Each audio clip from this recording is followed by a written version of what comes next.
Hello. Good morning to all class fifth A और B के बच्चे जो हिंदी पढ़ते हैं। ये वीडियो उन्हीं के लिए है। बच्चों, आप लोगों को आज हम एक नई कविता कविता नंबर 12 कबीर और रहीमदास जी के दोहे, जो कि आपका U3 सिलेबस का आखिरी भाग है। ठीक है।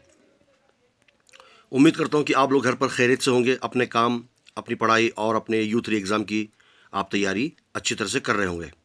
इंशाल्लाह जब स्कूल खुलेंगे तब आप लोगों को और अच्छी तरह से पढ़ाने की हम लोग ब्लैक बोर्ड पर अच्छी तरह से हम कोशिश करेंगे।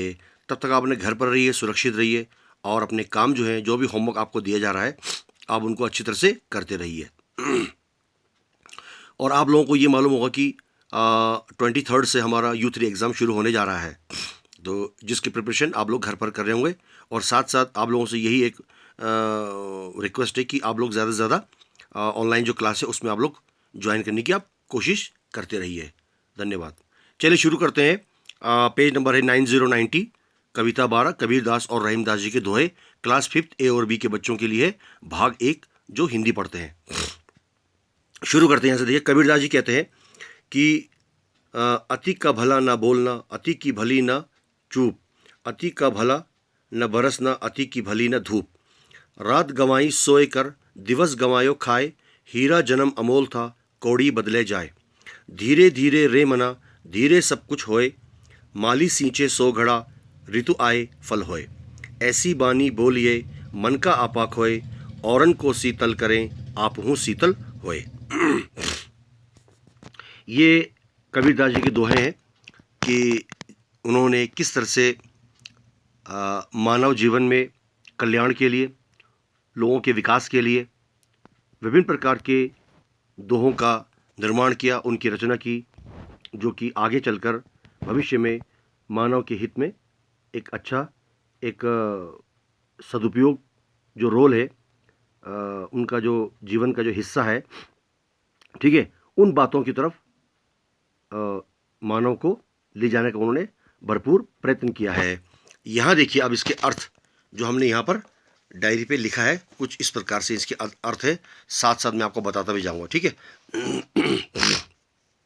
ये क्लास फिफ्थ ए और बी के बच्चों के लिए कबीरदास जी के दोहों के अर्थ, पेज नंबर है 9090 पर। पहली पंक्ति में कबीरदास जी कहते हैं कि मनुष्य को तो ना अधिक बोलना चाहिए, ना बहुत ही ज़्यादा चुप रहना चाहिए। यानी कि ज़रूरत से ज़्यादा बोलना भी ठीक नहीं है और ज़रूरत से ज़्यादा चुप रहना भी ठीक नहीं है। जैसे बहुत अधिक वर्षा भी अच्छी नहीं लगती है और ना ही अधिक धूप अच्छी लगती है।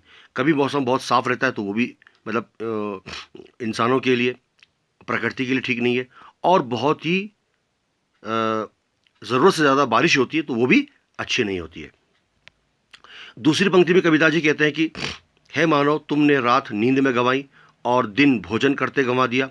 मनुष्य का जो जीवन है, जो ईश्वर ने हमें प्रदान किया है, वो एक हीरे के समान बहुमूल्य है, जिसे उसने स्वयं ही व्यर्थ कर डाला। जीवन में कुछ सार्थक काम नहीं किए, जीवन के अर्थ को नहीं समझा है, और जीवन को मनुष्य ने एक फूटी कौड़ी के बराबर कर दिया। तीसरी पंक्तियों का अर्थ है, कबीरदास जी कहते हैं कि मन में धीरज रखने से, इंसान को सब्र रखने से सब कुछ होता है। अगर कोई माली किसी वृक्ष को, किसी पौधे को 100 घड़े पानी देकर सींचने लगे, तब जो फल उस पर लगेगा वो ऋतु आने पर ही लगेगा। आप कितना ही पेड़ पौधे को सींचते रहें, फल फ्रूट वाले को, ठीक है, उस पर फल तभी लगेंगे जब उसका मौसम आएगा, जब उसका सही समय आएगा। चौथी पंक्तियों में, दोहे में कहते हैं, कबीरदास जी कहते हैं कि ऐसी बानी बोलिए मन का आपा खोए, औरन को शीतल करे आपू शीतल होए। बहुत ही सुंदर रचना है।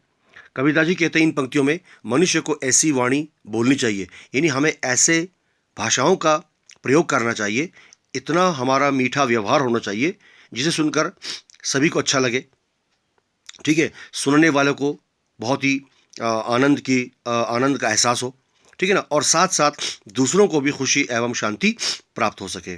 तो हमें अपने जीवन में, अपने जीवन को इतना बेहतर और इतना मिठास से भर देना चाहिए कि जो भी हम भाषा का प्रयोग करें, किसी भी प्रकार से हम लोगों के साथ बातचीत करें, ठीक है ना, वार्तालाप करें, तो हमें उन भाषाओं के साथ लोगों को एक अच्छे राह पर और एक अच्छे बर्ताव का इस्तेमाल करना चाहिए, जिससे कि हमारे आसपास का माहौल मनोरम हो जाए, खुशनुमा हो जाए, और दूसरों को भी हमारी उस भाषा को सुनकर, उस वाणी को सुनकर अच्छा लगे और खुशी और शांति का एहसास सभी को हो सके। ठीक है, तो ये कुछ इस प्रकार के अर्थ है कबीरदास जी के। इसका अगला भाग 2 रहीमदास जी के दोहे हम आपको कल बताएंगे। तब तक आप इन्हें पढ़ते रहिए, समझते रहिए। धन्यवाद।